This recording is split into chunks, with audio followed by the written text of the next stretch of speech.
And live operators ready to take your call. CapitalOTB.com is the better choice for wagering on thoroughbred and harness racing. Stop by one of our locations to bet in person or open a Capital Bets account and place your bets over the phone or at CapitalOTB.com.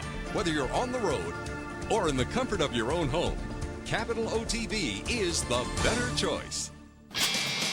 Summer at Saratoga, and there's no better place to watch all the racing action than right here on OTB TV. Each morning, the Handicappers Report brings you selections and analysis from our professional handicappers. Then stick around as the biggest names in racing join us live from the backstretch. The top trainers, jockeys, and racing personalities all share their unique insights and observations. For more than 20 years, there's been just one place to turn for unparalleled coverage of the Saratoga Racing Meet, Capital OTB and OTB TV. Welcome back to Racing Across America on this Thursday morning. Happy to be joined now by Tom Morley, as noted before the break, a brand new trainer on the scene. So maybe we're getting you clued in to somebody to keep your eyes on Saratoga this year and in future seasons. Good morning, Tom. Good morning, Seth. How are you? Very good. Happy to have you on board. And Tom, just wanted to kind of talk a little bit about what was a yin and yang of a first week for you. We have a little video here of the bad half of the mixed bag. We're going to go back and watch a June 20th race, Scribbling Sarah. Scribbling Sarah is going to run third in this race down at Belmont. Subsequently, you had Scribbling Sarah entered here on Saturday. And again, Scribbling Sarah will run third in this race at Belmont. Off of this race, you felt you had a good shot on Saturday up here. Things kind of went awry in the starting gate. Tell us a little bit about that situation. Yeah, it was a tough situation. You know, she's a quirky little filly, and I don't think I've ever had her as good. She's mentally grown up a lot recently, and I wasn't sure how she would handle Saratoga with the walk through the crowd into the paddock, and you know, it can put a lot of pressure on a horse, and I was absolutely delighted when I sent her out onto the track. She handled the whole thing impeccably, and I really had a very good feeling about it when I handed her off to the pony, but it just goes to show anything can happen. Until they're out of the gate, then you're not involved in the race. And what happened was there were some other horses that, your horse was fine, some other horses acted up, which then she reacted to. Yeah, she's been a bit funny in the gate, this filly, and she's got so much better. She's now got to the stage where she stands square, she stands still, and she's ready to break. And her last start at Belmont, she broke on top, which slightly surprised me. And apparently she was stood in there perfectly, and the other horses in the gate started acting up, and you know, she's a very alert type of filly, and when she heard the other noise and other horses hitting the gate, she went straight through the front gate. And subsequently, jockey was injured, and that then caused the scratch of the horse. Yeah, exactly. I have to say well done to Pup McMullen, who held on to her when she came out the front of the gate. It was an extraordinary job to hold on to her. But sadly, Junior got hurt in the gate, and there isn't a replacement system in New York, so she was scratched behind the gate and brought back. And as you say, she was coming into the race. You were optimistic. It was early in the meet. You have another spot for her coming up? Yeah, August 2nd, the race is back, going 5.5 on the grass. So she breezed back 2 days after she was due to run. There's no problem with her at all, and she'll go back to the gate school 2 or 3 times before she runs again, just to make sure that we're good to go. Yeah, she'll run back August 2nd. Very good. And on the flip side, again, that was kind of the downside of a mixed bag of the weekend. On the flip side, we'll watch opening day. Race number 7 on opening day. Number 11, It Has to Be George, went out for you. And pretty nice second place finish at 15-1 for this horse. Yeah, I'm absolutely delighted with the horse. We have the race up now, and again, it's going to be the number 11. It Has to Be George running second in here. So again, tell us a little bit about that one. Yeah, he's a horse that we claimed he had 3 starts at 2, and the back class was there. You know, he'd run against Vijak and Orb. He'd run against Majestic Hazar up here, who was a horse that when I was assistant to Eddie Keneally, we had up here, and he won first time out. And It Has to Be George was in that race as well, and he was only beaten a length or so by Declan's Warrior and a maiden down at Belmont.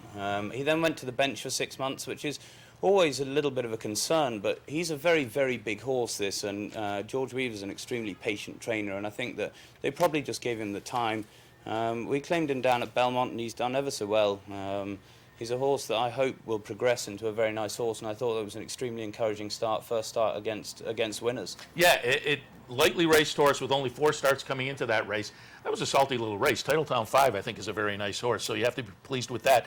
Is that horse looking at another start at the meet? Yeah, there's a similar race back. I think it's about the 12th of August. It gives us 23 days between races. He'd been off for a long time, the horse, and I was a little concerned with the possibility of a bounce factor, but actually I think he probably improved, so that's always a good sign when they step up on their second start as well. So I was very pleased with that, and he'll certainly run back at the meet here, yeah. All right, well, so we'll look for that. But again, you're a new guy on the scene. We're kind of introducing our viewers to you, and so to give them a little rooting interest, you have one on Sunday as well, perhaps, right? Hopefully, yeah. I may have 2 in on Sunday. There's a $20,000 claimer going 5.5 on the grass. A horse called Too Much Talk, who I claimed off John Paracella.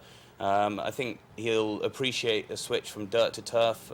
He broke his maiden on the synthetic at Arlington, and he looks like a turf horse to me. He didn't run particularly well on the dirt at Belmont, but that doesn't concern me too much. And then hopefully, if both races go, I'll have a 2-year-old filly for Len Riggio's My Meadowview farm. She's called Canal 6, and she's a Noble's Causeway filly. And I like her. I think she's a nice filly. All right, we'll keep an eye for both of those on Sunday. Tom, let's get a little bit of your background and what interests me. You were part of the Darley Flying Start program, and I find that a very interesting program. The folks that come out of it have gone on to do good things in the industry. Give folks a little bit of background if they're not familiar with Darley Flying Start. And there is your class, in fact, class of 2007. And again, give us a little background on the Flying Start program. I had a lot more hair then, didn't I? You're what, 5th from the right? Yeah, correct? 5th Yeah, from the there right. we go. It's a program that's sponsored by Sheikh Mohammed. There's a pretty intense interview process to get onto the course. It's 2 years, 12 people selected globally, and you get the opportunity to kind of gain 10 years experience in 2. You're exposed to the leaders in the industry around the globe. You go from Ireland to England to America to Australia and then to Dubai in the 2 years. The whole thing's sponsored by Sheikh Mohammed, so it's an opportunity that if you can get on the course, I cannot recommend it highly enough. It was the most extraordinary opportunity, and I tell anyone who wants to get involved in this industry to try and get on the program, because it really does give you a fantastic basis to start work in this industry. It is, however, very selective, as you say, 12 people a year. So congratulations for getting into that program. Thank you. And just kind of looking at your class, and I'm not sure how often this is updated, but at one point, the Irish Thoroughbred Marketing, the class went on to Brazilian Jockey Club, Turfcom in France. You have another trainer, a fellow trainer, Dan Blacker, out at Hollywood Park, Yeah. which I found interesting. Dan Blacker now married to Christina Oliveras, the HRTV hostess, and you and Maggie Wolfendale a couple. So it seems like that works out of the Flying Start Kinda program as well, yeah. in some fashion. I was actually their best man at Dan and Christina's really? wedding as well, yeah. Oh, very good. And also, we should note Michael Dilger, who Yeah. won the Sanford this past weekend, also a Flying Start grad. Any other Flying Start grads floating around Saratoga that you know of? At the moment, there were actually three guys who were on the course. They were here. They get a small break between America and Australia, and the 3 guys decided to come up to Saratoga. Great place to come. I'd do the same thing if I could have done it again. But Mikey, I was absolutely thrilled for Michael Dilger to get. He was on the course 2 in front of me, and spent a good bit of time with Todd Pletcher off the course, and has set up on his own. So I was thrilled to bits to see him go and win at the weekend. And again, a little more on the Flying Start program. Did the 12 of you travel around together, or are you separated out during? No, and is the coursework you're thinking I want to be a trainer? So are you doing specific trainer coursework for you, or is it general for everybody? It covers all bases really. The course. I mean, you do a lot of stud farm work. Spend a lot of time foaling and working in the stallion barns. It's a general horsemanship, but there's also a lot of specifics as well. You get to do a placement in every country, or 2 placements. So I spent my time here with Owen Harty. When I went to Australia, I went to Gay Waterhouse. I went to Godolphin and Satish Seemar in Dubai, and that gives you the time to spend in your field. But it covers business, it covers nutrition, the animal science side of it. You do a very, very long business module, and actually 25% of your overall mark on the course is a business plan of which is, I mean, it takes you 4 months to put it together. It's a very, very big project, but that's what they expect of you from this program. And for folks who aren't familiar, I follow the racing over in Europe and Australia a little bit, and Gay Waterhouse, one of the top trainers in Australia. What was that experience like? It was amazing. I've never met a lady with so much time for young people and so much energy. I did the sales with her. I went to the track with her every morning. They train even earlier in the morning in Australia because of the heat. So she's there at 3:10 every morning, ready to go. She's got 3 yards in Sydney. The horses come in from left, right, and centre, and she knows every single one, what it's going to be doing. She's an extraordinary woman and a top-class trainer as well. And now give us a little idea of where you've been since you got out of the Darley Flying Start program.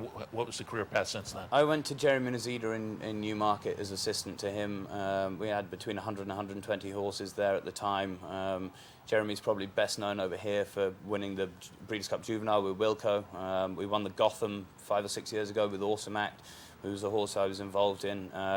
He brought Western Aristocrat over. He won the Jamaica last year at Belmont. So that's why one of the reasons I wanted to work for him. He's trained in California himself. He then started Godolphin, was the assistant trainer, the initial assistant trainer there, had phenomenal success with that, and then went out and branched out on his own and has trained a series of champions. I was lucky enough to be involved with Soldier's Tale, 60s Icon, Fleeting Spirit, Simply Perfect. They're all multiple Group 1 winners. They were all in the yard at the same time as me, and it was nice to get that exposure straight off the course to top-class horses and a top-class trainer as well. And then you went out to Eddie Keneally. I then went to Eddie, joined Eddie in Florida at Palm Meadows, and then went to Keeneland with him and Churchill.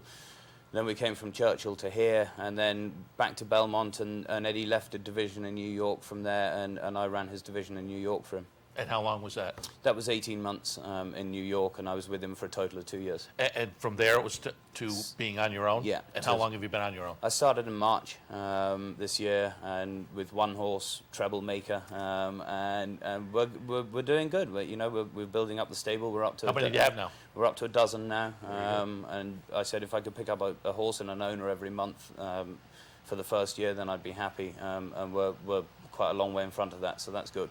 And I read your goal for Saratoga, quite realistic, but I liked it.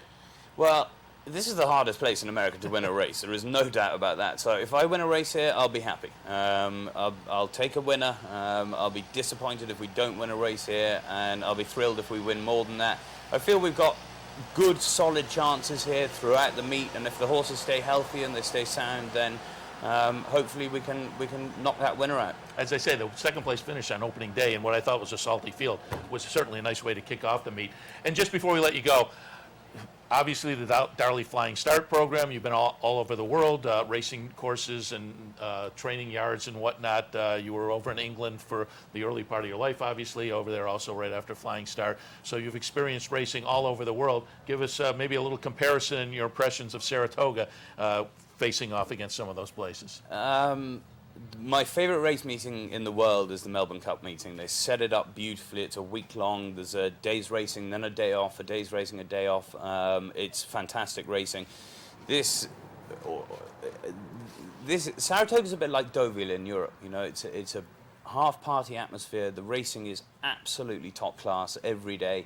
The only difference is Deauville doesn't go on for 2 months non-stop. So this is the classiest place about racing in America. It's the hardest place to win races, and for me, it's the only place. This is the best place to test yourself. Yeah, absolutely. And I'd love to go to the Melbourne Cup. I'd love to go to the Arc, but also Royal Ascot it attracts my attention as well. 5 days of it's amazing when you talk about top class racing. It is amazing. It's top class racing. It's a place to be seen. It's a place to try and do well. Everyone's striving to have a winner there like they are here, and it really does. It's a massive foundation for the rest of the year in Europe as well. You see horses, late developing 3-year-olds come and show themselves at Royal Ascot. The 2-year-old racing generally sets up for the rest of the year afterwards. So, Yeah, no, it's wonderful, and a massive diversity of racing as well. To have races from 5 furlongs to 2 3/4 miles it's great fun. There's a bit of something for everyone in there. Yeah, and over the last few years, speaking of Australia, it's become a real international place with the Australians coming over for some of those sprint races, which have made things exciting as well. And this year, Wes Ward comes over from the United States. It's not the first time he's done that as well. And he looks good. He made everyone sit up the first time he came over and killed all the 2-year-olds. Yeah, absolutely. And again, Melbourne Cup, ARC, Royal Ascot, and I think Saratoga fits nicely in there as well. As you say, it's a tough meet. We certainly wish you good luck at the remainder of the meet. We got a couple, as you say, potentially on Sunday. We'll be rooting for you. Thank you. Tom, we appreciate the visit this morning, and as I say, good luck with the rest of the meet. Thank you, sir. All right, Tom Morley, new guy on the scene on the training side, and a couple in on Sunday that we can root for. We'll take our next break. When we come back, Dave Grenning of the Daily Racing Forum. Stay tuned. Hi race fans, I'm Seth Miro with some great news. Now you can get live streaming of all our tracks. Just log on to capitalotv.com, click on the live streaming link, and choose from more than 35 tracks from around the world. Plus, you can now get race replays any day, any track. And don't forget to check out our new virtual tote board. In horse racing, information is key, and no one brings you the crucial information you need like capitalotv.com. Live streaming, race replays, and our new virtual tote board. capitalotv.com. Check it out now. Summer at Saratoga, and there's no better place to watch all the racing action than right here on OTB TV. Each morning, the Handicappers Report brings you selections and analysis from our professional handicappers. Then stick around as the biggest names in racing join us live from the backstretch. The top trainers, jockeys, and racing personalities all share their unique insights and observations. For more than 20 years, there's been just one place to turn for unparalleled coverage of the Saratoga Racing Meet, Capital OTB and OTB TV. With more than 70 convenient locations, internet wagering at capitalotv.com, and live operators ready to take your call, capitalotv.com is the better choice for wagering on thoroughbred and harness racing. Stop by one of our locations to bet in person, or open a Capital Bets account and place your bets over the phone or at capitalotv.com. Whether you're on the road or in the comfort of your own home, Capital OTB is the better choice. Hey race fans, head down to the all-new Clubhouse Racebook and get in the game. With live horse racing on more than 250 flat-screen TVs, state-of-the-art wagering terminals, fantastic food and drinks, an amazing Vegas-style atmosphere with seating for nearly 900 of your closest friends. Conveniently located at 711 Central Avenue, right off Exit 5 of I-90 in Albany, the Clubhouse Racebook is the better choice.